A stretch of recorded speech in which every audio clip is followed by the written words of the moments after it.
Partly cloudy, high in the 80s for the next several days. We'll see the partly cloudy skies.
Another famous man is accused of sexual harassment, and this time there's pictures to prove it. Plus, guardsmen from Mang make the history books after a trip to Brazil. We'll tell you what they did and how it impacts the future of the U.S. military.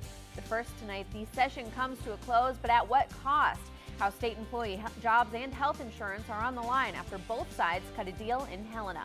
Your ABC Montana News starts right now. From around the Big Sky and your local hometown news station, this is Montana Right Now. Despite workers anticipated on day one, the final pound of the gavel came late last night with Congress agreeing on final cuts to the state's budget. Our Greg Lamont breaks down exactly what programs will be cut the deepest and who will be affected. Greg. Weary-eyed lawmakers made their way out of the state capitol building this morning about 1:15 after having balanced the state budget. And they did so in a mostly bipartisan manner without having to raise any new taxes. We came to an agreement because we had to. We've got a budget crisis that has to be solved, and so the two sides have brought to the table what they were willing to stomach, and we've managed to muster the votes to make it happen. You know, there's nothing good about a special session, but I thought that all the legislators came together in a united effort to try to make something good out of a bad situation. The situation was a $227 million budget shortfall.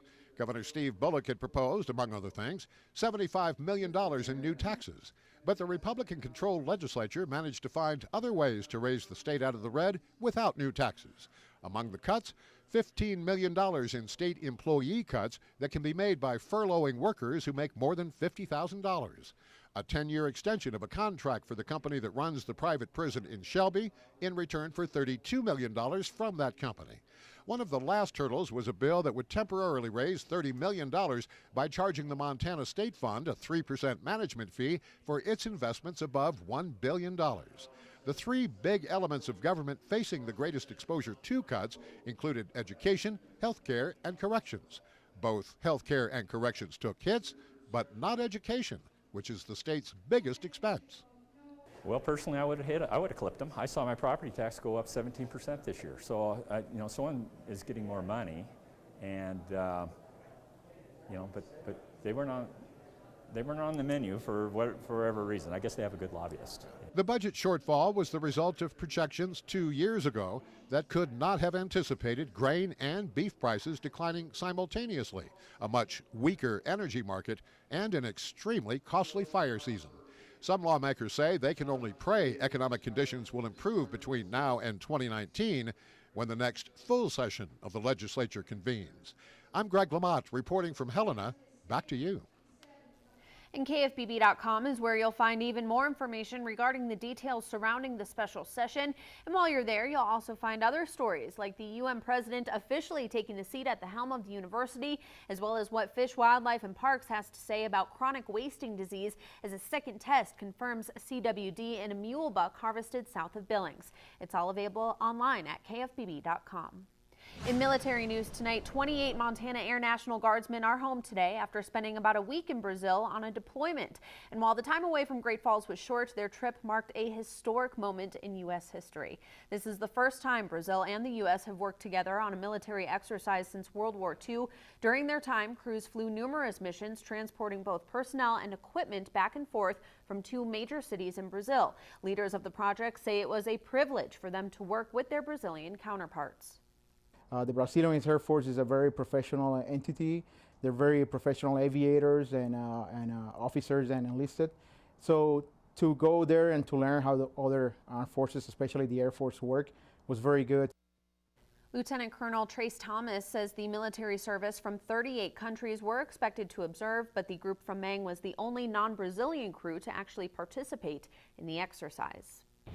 All right, slightly breezy is a bit of an understatement for today. Ted King joins us from the Weather Center to tell us how long these winds could stick around. Hi, Ted. Hi, Taylor. And, you know, it looks like those winds will be around off and on right on through the weekend. But anyway, let me show you this from the National Weather Service. Parts of the area, particularly the area around Browning in the viewing area, seeing this winter weather advisory for tonight on into tomorrow. And there'll be snow in some of the higher terrain of our state, you know, just kind of like for the past 24 hours. Some of that snow will continue. And yeah, there was, look at those winds gusting to 47 here in Great Falls, 41 in Helen. That helped scour out some of the cooler air that was in the area. There's your forecast lows for tomorrow morning. Not too bad in the 20s, and the high temperatures for today, yeah, we made it to up to 48. That's a lot better than those mid-30s we saw yesterday in Helena, while it made it to 51 here in Great Falls. There you see the effect of the downslope. Boy, once that air starts to downslope, the clouds just get out of here, and right now it's clear in Great Falls, 35 degrees, breezy though, and currently in Helena we are at 41 degrees with the clouds. So overnight tonight, variably cloudy, breezy, a chance for a shower tomorrow. There will be snow over higher terrain. I want to emphasize that, but not over the lower elevation. The weekend looking pretty good. More on all that coming up in a bit. Taylor. The Keystone Pipeline leaks 210,000 gallons of oil today in South Dakota. TransCanada Corp, the pipeline's owners, reports crews shut down the pipeline after a pressure drop was detected from the oil leak. The leak is in Marshall County, South Dakota, and emergency response procedures have been activated. An environmental scientist from the South Dakota Department of Environmental and Natural Resources says it is not believed that the leak has affected any surface water bodies or drinking water. The pipeline will remain shut down until the company responds to the leak. It's being called a step towards the finish line as Republicans look to reform taxes by the end of the year. President Trump rallying support on Capitol Hill ahead of the House vote today, and afterward, Republicans overwhelmingly approved their tax plan. The plan would decrease the number of tax brackets and cut the corporate tax rate to 20%, but a number of New York and New Jersey Republicans voted against it, concerned about plans to eliminate state and local tax deductions. The bill is loaded with criticism from Democrats who oppose the nearly $1.5 trillion it would add to the national deficit over the next decade, and insist Republicans are padding the pockets of corporations at the expense of low and middle income Americans. The bill Republicans have brought to the floor today is not tax reform. It's not even a tax cut. It is a tax scam. This is about tax relief. It's about fairness. It's about simplicity. It's about easing the stress and anxiety that's in this country. The president didn't need to do much rallying with the House on taxes. The real challenge is on the Senate side, where the GOP can only afford to lose 2 votes. And as of this afternoon, 2 senators say they're already wavering. The other big national news of the day, another bombshell allegation of sexual misconduct, this time involving a sitting senator. Minnesota's Al Franken, a Los Angeles radio host, telling her story and sharing a photograph from a 2006 USO tour.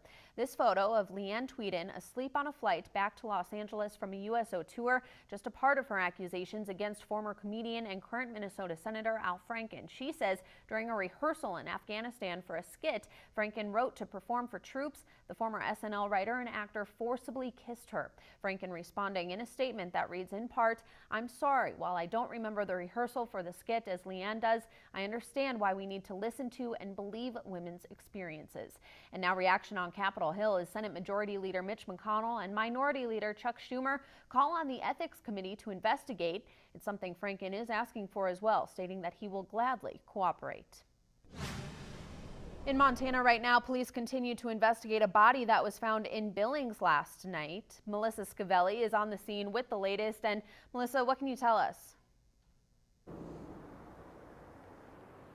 We are at the scene of an ongoing police investigation on South 32nd Street and Gable Road on the west side of Billings. Police are waiting on an autopsy before they release any information about the body found. As of now, they have only confirmed that the body found is a man. We have received several comments about the body being headless, and at this time that has not been confirmed by police.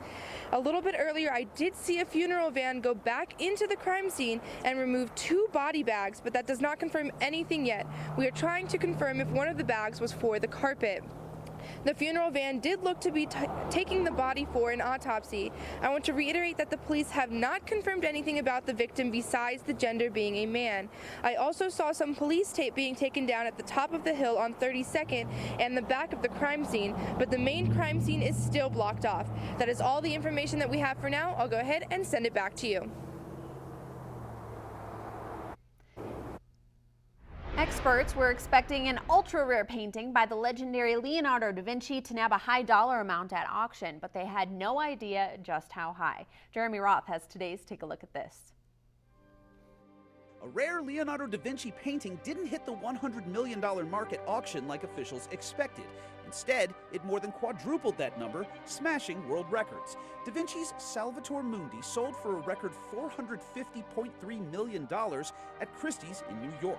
It is now the most expensive artwork ever to sell at auction. Dating back to around 1500, it's a depiction of Jesus Christ in Renaissance clothing and is one of fewer than 20 authenticated works by Da Vinci in existence. The new record was set after approximately 20 minutes of telephone bidding. The take far surpassed the previous auction record held by Picasso's La Femme d'Alger, which sold for nearly $180 million in 2015. Well, it's no Da Vinci, but a mind-bending coffee riddle is breaking the internet, or at least brewing it. It was posted on Twitter in early November and has been puzzling users since. It shows a carafe pouring coffee into a network of pipes leading to 4 cups. The question? Which cup will get coffee first? The answer may not be so simple. In fact, it's left Twitter users percolating with debate. Care to venture a guess? Yeah, you may want to brew some coffee because you're going to be here a while. For Take a Look at This, I'm Jeremy Roth. It's been quite a windy day here in the Electric City, and Ted will be in with your full Weather Authority forecast in just about 5 minutes. But first, let's go live to the Lewis and Clark Interpretive Center, where Ricky Blackburn is standing by with a look at the National Treasure. Ricky.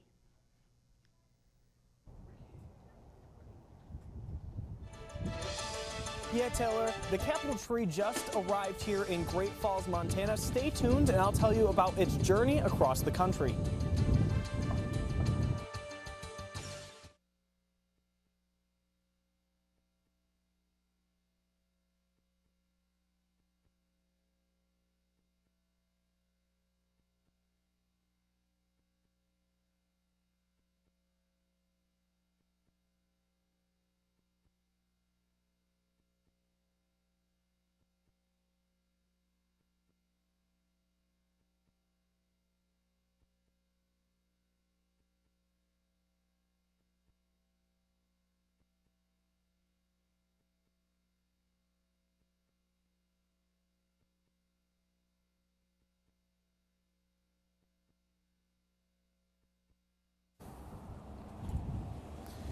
Okay, sounds good.